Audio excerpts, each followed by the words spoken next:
What happened to COVID? Why did the news stop talking about COVID? All of a sudden.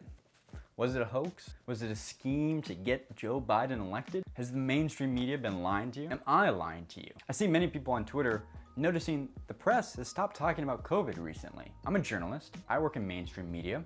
I have colleagues in the New York Times, Washington Post, CNN. Are we all lying to you? It's a good question.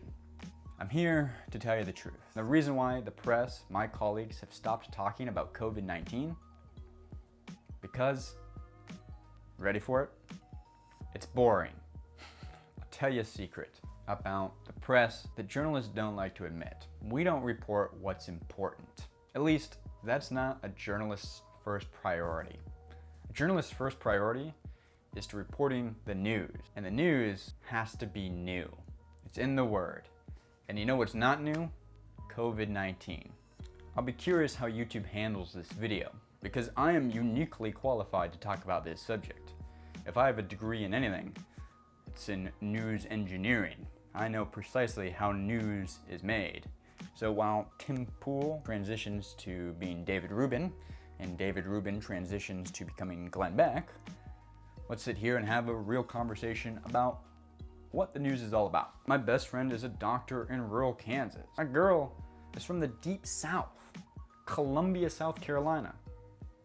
The first state to secede from the Union. You can't get any more treacherous than that. Love you, South Carolina. I see the COVID debate up front, both on the medical side, on the personal and civil liberty side, and on the media side. And big tech are shaky stewards of information.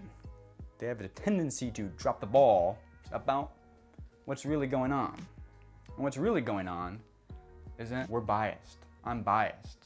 But think about what the press is biased about. We're biased to laziness, to the novel, to the exciting, aberrant, not the usual. COVID's not fresh. COVID's not new. COVID's been going on and on and on and on. Still important. Still deeply important to many people's lives. Still important to my life. But so is the war in Iraq. So is the war in Afghanistan. Why don't we hear about that?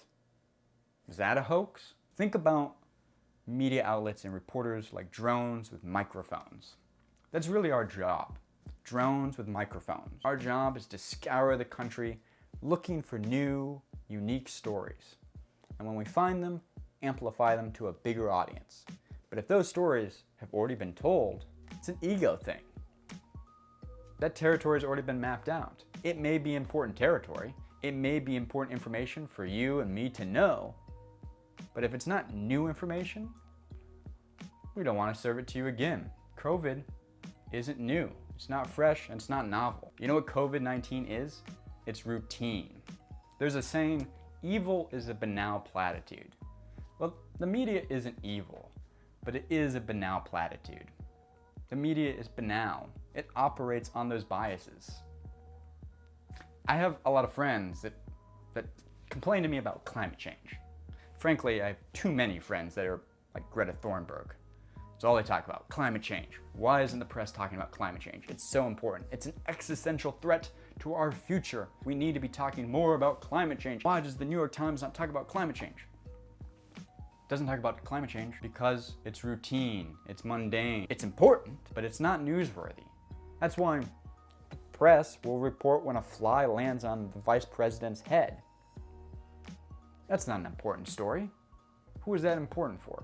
Maybe the fly, maybe it's the most important day of that fly's life. But for anybody with an IQ over 45, that is not an important story. But the press reports it anyway. Why? Because it's salubrious. It's juicy.